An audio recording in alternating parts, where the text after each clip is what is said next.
有個比喻就係話啲狼咧，如果一直都唔叫嘅話咧，就會俾人以為係狗喎。所以啊，狼咧，久唔久咧都要搔一搔排牙，時唔時咧要叫下、兇下。其實人都係一樣喎。如果你係一個冇脾氣嘅人咧，啲人就會咧好自然咁樣覺得你好蝦，就攞你條出氣袋。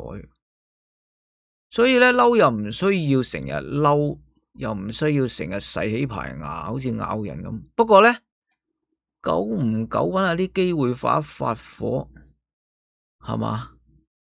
着一着燈，亮一亮呢個底線同脾氣咧，反而係好事喎。可以展示下你個不可激嘢，唔可以俾人激，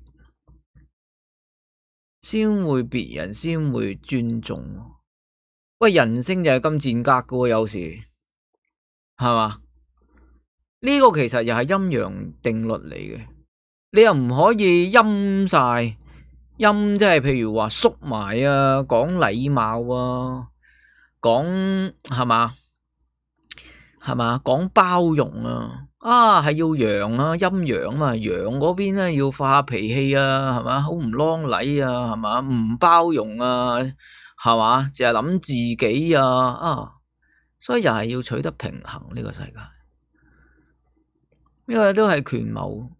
咁啊，當你兩邊都能夠掌握呢種技能咧，你就可以隨我自我發揮，就係變得你知道幾時用，你想幾時用陽，想幾時用陰就得啦，仲好有策略性地用添，唔係隨住自己嘅心情而用，係嘛？